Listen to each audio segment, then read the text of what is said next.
This comic book describes a sexual aberration so shocking that I couldn't mention even the scientific term on television.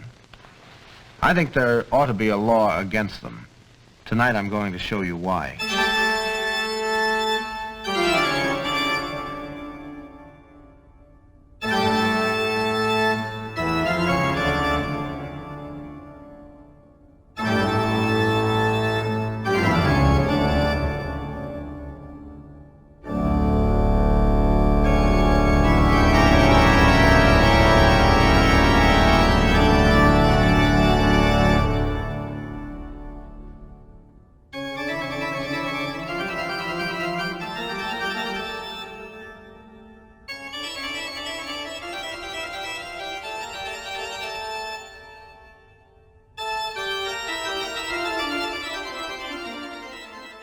Senator Keith Valvo, what have you learned so far in your investigation on the subject of comic books?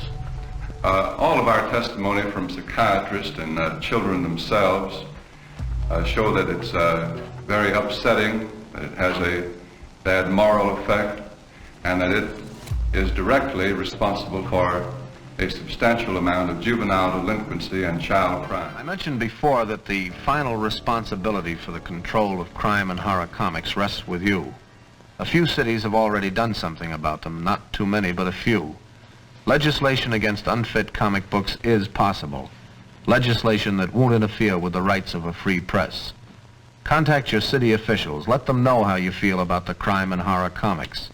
And remember this: America is the richest country in the world. We're the world's biggest producer of goods.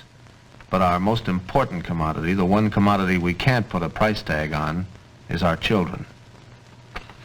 And now, a final word from our sponsor. The same time that they were holding their hearings, a young man named Elvis Presley stepped into the Sun Records studio and cut his first tracks. Rock and roll was just around the corner,